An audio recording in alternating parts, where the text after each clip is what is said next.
नमस्कार, बड़ी खबर तेज नजर के साथ मैं हूं दिव्या तिवारी। हमारे इस खास शो में होगी 24 घंटे की सभी बड़ी खबरें पूरे रफ्तार और विश्लेषण के साथ। तो चलिए शुरू करते हैं तेज रफ्तार खबरों का सफर।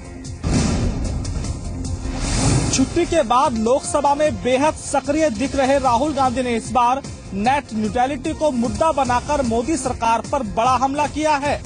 राहुल गांधी ने मोदी सरकार पर आरोप लगाया कि मोदी सरकार सिर्फ और सिर्फ उद्योगपतियों को इंटरनेट का हक देना चाहती है। राहुल के मुताबिक हर युवा को नेट की सुविधा मिलनी चाहिए। दरअसल नेट न्यूट्रलिटी का मतलब होता है इंटरनेट पर हर सेवा को एक जैसा दर्जा देना। आसान भाषा में बताएं तो अगर आपने फोन या कंप्यूटर पर नेट कनेक्शन लिया हुआ है तो इसके लिए आप संबंधित कंपनी को पैसे देते हैं। इसके बाद आप व्हाट्सएप, फेसबुक, ट्विटर, गूगल जैसी सेवाएं इस्तेमाल कर पाते हैं। हर एक युवा को नेट का अधिकार होना चाहिए। सरकार इंटरनेट को भी बड़े बड़े उद्योगपतियों को बांटना चाहती है।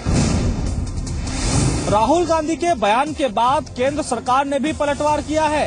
केंद्रीय संचार मंत्री रविशंकर प्रसाद ने कहा कि इंटरनेट का हक किसी एक वर्ग के लिए नहीं बल्कि समाज के सभी वर्गों के लिए है। दिल्ली के जंतर मंतर पर केजरीवाल की रैली के दौरान एक किसान ने आत्महत्या की कोशिश की। वहां तो लोगों ने उसे समय रहते बचा लिया, लेकिन कुछ ही देर के बाद आरएमएल अस्पताल में एक किसान ने दम तोड़ दिया। जानकारी के मुताबिक खुदकुशी करने वाला व्यक्ति एक किसान था जो रैली में हिस्सा लेने पहुंचा था। भूमि अधिग्रहण बिल के खिलाफ आयोजित केजरीवाल की रैली शुरू ही हुई थी कि किसान ने फंदे से लटककर आत्महत्या की कोशिश की। आसपास मौजूद लोगों ने देखा तो शोर मचाया और उसे किसी तरह उतारकर अस्पताल ले जाया गया, जहां कुछ ही देर के बाद उसकी मौत हो गई। किसान राजस्थान के दौसा का रहने वाला है। रैली के दौरान वह पेड़ से लटकता हुआ मिला था, जिसके बाद लोगों ने उसे नीचे उतारा। उसके पास मिली पर्ची में मोबाइल नंबर के साथ जय जवान, जय किसान, जय राजस्थान लिखा था। गजेंद्र नाम के किसान ने यह भी लिखा कि उसके 3 बच्चे हैं और वह फसल बर्बाद होने से परेशान है। फिलहाल दिल्ली पुलिस इस पूरे मामले की तफ्तीश कर रही है। इस पूरे घटनाक्रम पर राजनीति करते हुए केजरीवाल ने कहा कि राजस्थान सरकार किसानों की मदद नहीं कर पा रही है, इसलिए किसान आत्महत्या को मजबूर हो रहे हैं। दिल्ली की पब्लिक रैली में किसान के इस तरह खुदकुशी करने के बाद एक बार फिर से सवाल खड़े हो रहे हैं कि केंद्र सरकार के और राज्य सरकारों के किसानों को मदद के दावे के बीच आखिर किसान आत्महत्या करने को क्यों मजबूर हो रहे हैं। अजमेर में ख्वाजा गरीब की दरगाह पर प्रधानमंत्री नरेंद्र मोदी की तरफ से चादर चढ़ाई गई। केंद्रीय मंत्री मुख्तार अब्बास नकवी चादर लेकर अजमेर पहुंचे।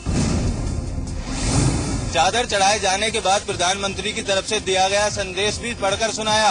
प्रधानमंत्री ने अमन की दुआ मांगी है। आपको बता दें कि सालों साल से प्रधानमंत्री की तरफ से अजमेर शरीफ में चादर चढ़ाने का सिलसिला जारी है और देश ही नहीं बल्कि विदेशों के भी कई बड़े नाम चादर चढ़ाने में शामिल हैं। 3 दिन पहले अमेरिका के राष्ट्रपति बराक ओबामा की तरफ से भी चादर चढ़ाई गई थी और मंगलवार को पूर्व प्रधानमंत्री अटल बिहारी की तरफ से उनके सहयोगी शिव कुमार चादर लेकर अजमेर शरीफ पहुंचे थे। कांग्रेस की अध्यक्षा सोनिया गांधी और राजस्थान की मुख्यमंत्री वसुंधरा राजे की तरफ से भी गुरुवार को अजमेर शरीफ में चादर चढ़ाई जानी है। मुख्यमंत्री अखिलेश यादव की तरफ से भी अजमेर शरीफ में चादर चढ़ाई गई। हिंदू और मुस्लिम की एकता का प्रतीक मानने वाले अजमेर शरीफ पर राजनीतिक पार्टियों की तरफ से लगातार चादर चढ़ाने का सिलसिला जारी है। आईपीएल एक बार फिर से विवादों में है। इस बार आईपीएल में सगे संबंधियों को बड़ा फायदा पहुंचाने का आरोप लगा है। अंग्रेजी अखबार इंडियन एक्सप्रेस के मुताबिक दिल्ली के पूर्व कमिश्नर नीरज कुमार को आईपीएल की एंटी करप्शन और सिक्योरिटी यूनिट का चीफ बनाया गया, जबकि नीरज कुमार की बेटी अंकिता आईपीएल के चेयरमैन राजीव शुक्ला की पत्नी अनुराधा प्रसाद की 3 कंपनियों से जुड़ी है। वित्तीय वर्ष 31 मार्च 2014 को रजिस्ट्रार ऑफ कंपनीज में E24 ग्लैमर लिमिटेड ने जो दस्तावेज जमा कराए हैं उसके मुताबिक नीरज कुमार की सबसे छोटी बेटी अंकिता कंपनी की डायरेक्टर हैं। हालांकि राजीव शुक्ला और अनुराधा प्रसाद की दलील है कि अंकिता ने तीनों कंपनियों से इस्तीफा दे दिया है।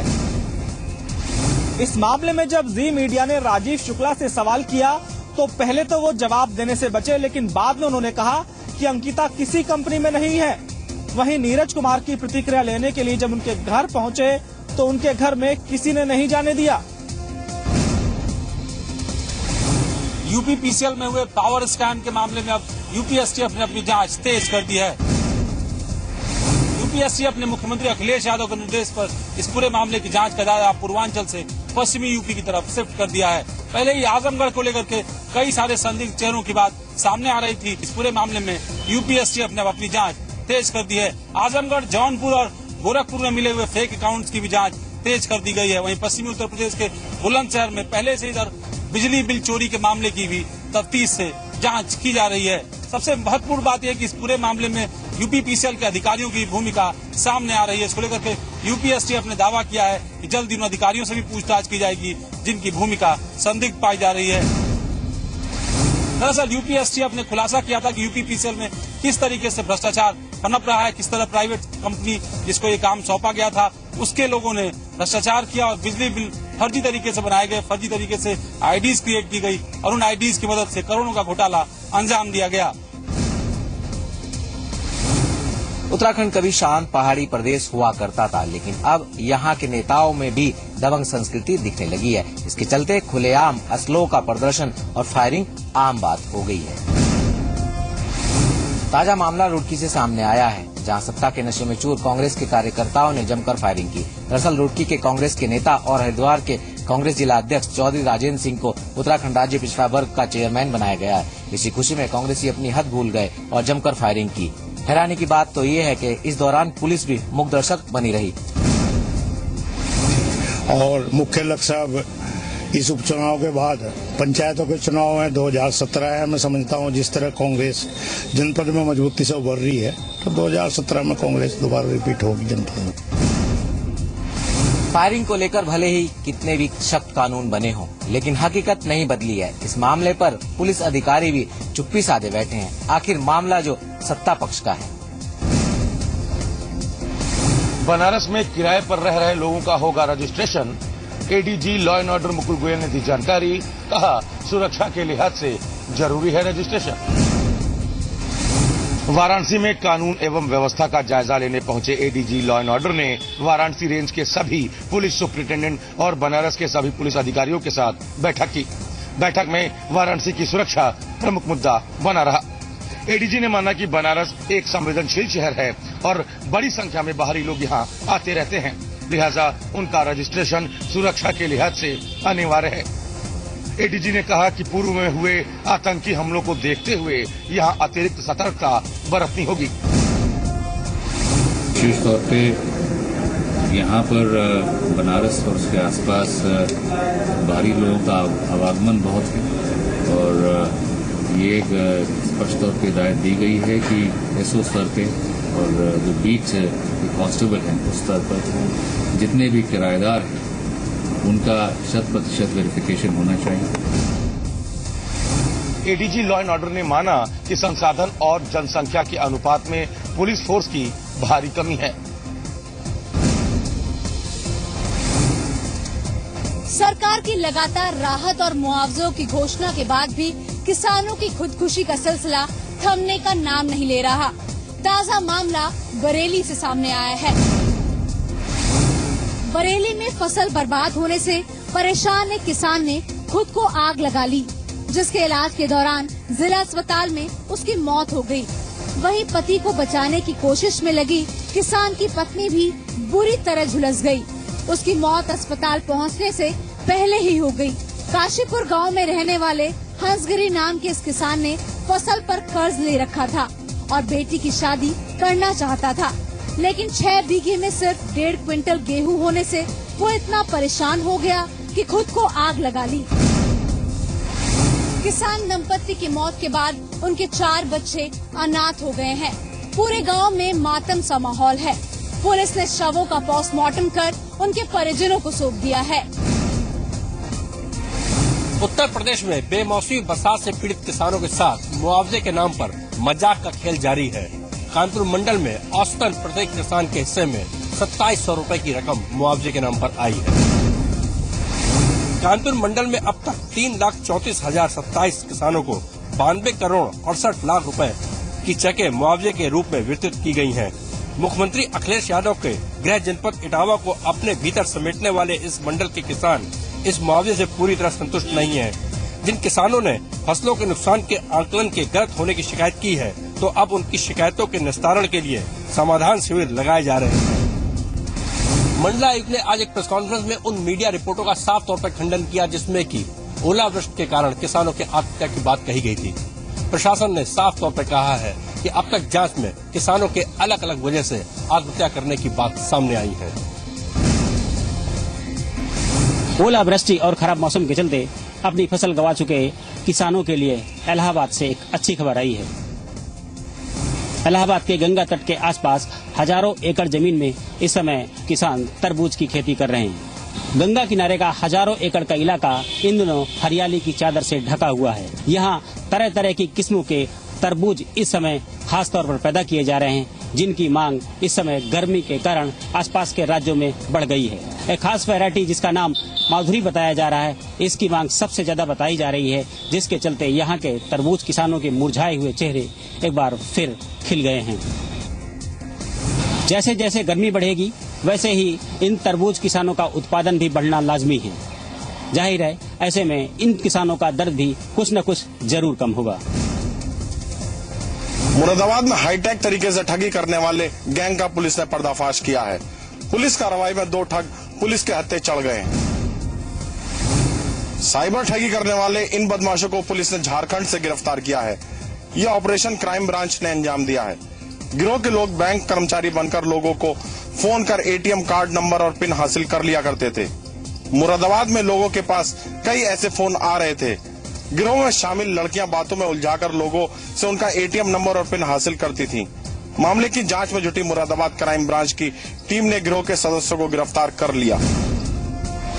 जो पूछताछ में उन लोगों ने बताया है कि ये ग्राहक से बातचीत में अच्छी अच्छी बातें करके उनसे एटीएम का नंबर, एटीएम का कार्ड ले लेते थे, नंबर ले लेते थे, उससे पैसा निकाल लेते थे। फिलहाल पुलिस पकड़े गए बदमाशों से पूछताछ कर रही है और इस गिरोह के दूसरे सदस्यों तक पहुंचने की कोशिश में है। मथुरा के थाना कोसीकला इलाके में एक दलित नाबालिग लड़की के साथ गैंग रेप का मामला सामने आया है। इस दिल दहला देने वाली घटना के बाद पीड़ित लड़की ने मिट्टी का तेल छिड़ककर खुद को आग के हवाले कर दिया। 70% से ज्यादा जल चुकी पीड़िता की हालत नाजुक बनी हुई है। उसे इलाज के लिए दिल्ली के सफदरजंग अस्पताल रेफर किया गया है। वारदात के बाद से पुलिस प्रशासन में हड़कंप मचा हुआ है। पुलिस ने इस मामले में 5 नामजद आरोपियों को हिरासत में लेकर पूछताछ कर रही है। आरोपियों पर रेप की धारा 376 और पोस्को एक्ट के तहत मामला दर्ज किया गया है।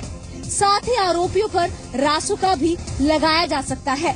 पुलिस के मुताबिक 5 आरोपियों में एक नाबालिग भी शामिल है। डीआईजी आगरा रेंज लक्ष्मी सिंह और एसएसपी मंजिल सैनी ने घटना स्थल पर जाकर परिजनों और गांव वालों से मामले की पूरी जानकारी ली है।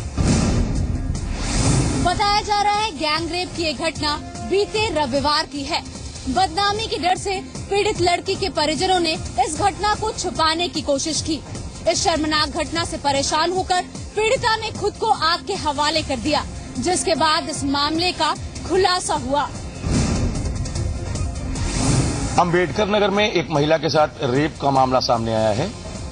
घटना महुआ थाना क्षेत्र के खडहरा गांव की है।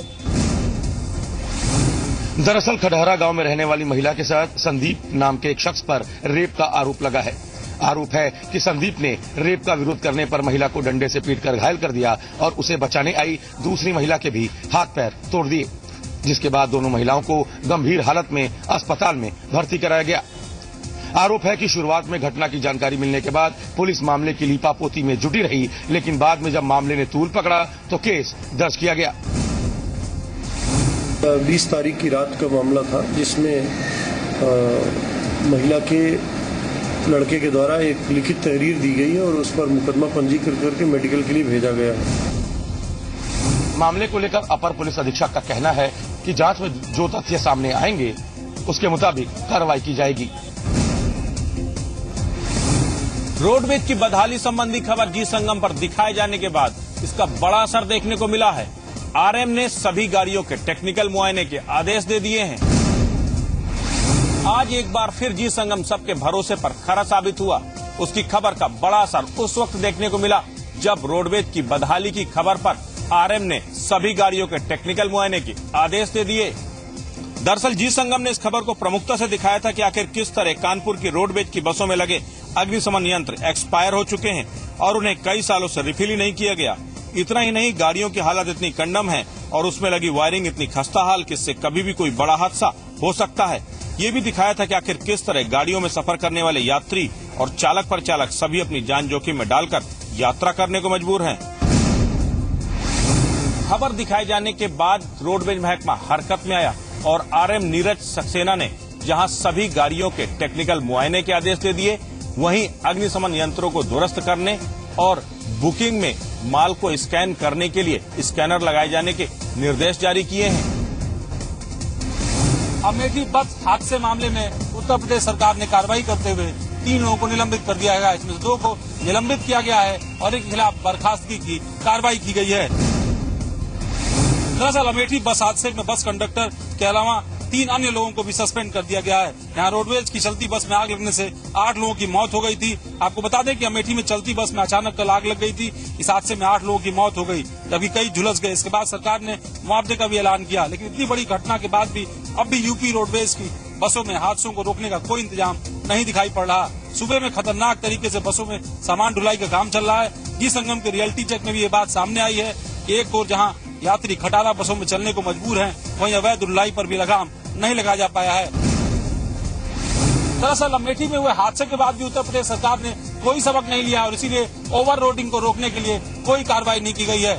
यहाँ की बसों की रखरखाव, बसों में फायर सेफ्टी के भी कोई इंतजाम नहीं किए गए, यानी यात्रियों की सुरक्षा अब भी भगवान भरोसे है।